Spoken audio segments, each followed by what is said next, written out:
So Harley, can you please do a video about a bodybuilding meal example? Well, I just had my bodybuilding meal then. I had probably about 22 bananas in there. Now, when you have a banana, let me get this banana down here. When you have bananas, you've got to make sure they're ripe and spotty, alright? It's got to have a bit of spots in there. Depends where you are though. I mean, I've had bananas in the US where they don't spot up, but in Australia, the banana's got to be spotty. In Thailand, they don't have to have spots. But anyway, so you'll find out. Basically, when a banana is ready to eat, it just pops open really easily. No sound at all. No sound at all. So, ripe bananas, I just had about 22. And people will say, hey man, hey, you gotta have protein. You gotta have the bloating. You gotta buy my whey bloating powder. Well, I disagree, man.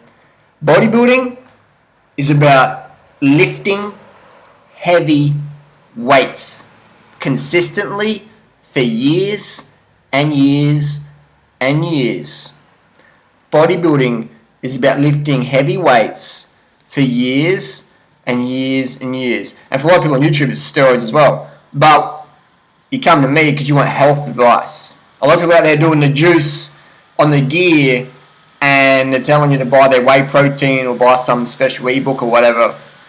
But reality is, man, they got gains from the gear and heavy weights.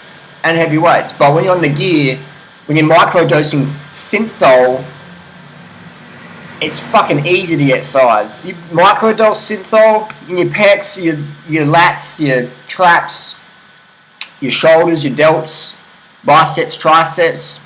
You can put on a size a lot quicker than you can put on some size really quick if you're microdosing synthol. So what you'll see is a lot of people out there who look big, but they've got no strength. Like you see my friend Mike Vassy from Fruit Strength channel.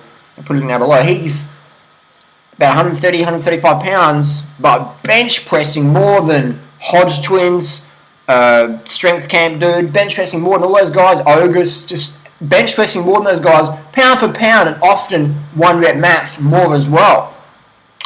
But how does he do it? And he's sort of, he doesn't look as big as those guys. Well, Mike is not on any juice or taking creatine or things that puff up and give you fake muscle. That's the difference between bodybuilders generally and strong guys is fake muscle. Microdosing synthol or things like that. And everyone knows what synthol does if you take a lot of it. But if you microdose it, you can get some legendary aesthetics there. So a lot of legends of aesthetics out there microdosing certain things. So it doesn't make them bad people. So a bodybuilding meal example though is whatever you want to eat, as long as it's got enough carbohydrates so you can lift the weights. But don't get suckered in and think that it's the little creatine or whatever. That gives you a bit of an effect, but it's the steroids, man, that give you that real. So do you want to look like a steroid user, or do you want to be more natural? It depends, So you got to ask yourself, or do you want to have fake muscle? You want to have fake muscle, or like synthol and stuff, and creatine and puff, or do you want to have explosive strength, like my friend Mike? You got to ask yourself what you want. So bodybuilding meal example is, it doesn't matter what you eat, man, because my mum, she eats the same as, TNW or all those guys. She eats the same as them, but she's fat and overweight and out of shape. I still love her, but so people would say, oh, you got to eat meat to build muscle. It's such fucking bullshit. You got to lift heavy weights, man. And so many guys out there spend time going, oh, what's the best program to do? And meanwhile, they're not doing any training. They're not lifting any weights. For years and years, they're like, oh, I'm studying on what's the best routine to do. I'm like, dude, just buy a fucking bench press off eBay for $50 or Craigslist and start training. Do 5 sets of bench, 8 to 12 reps, 2 minutes recovery. Do that twice a week. Just do that, man, for years and years and years. And you'll get gains. You get gains in strength and size. But if you want the steroid effect, man, then yeah, you got to get on the gear.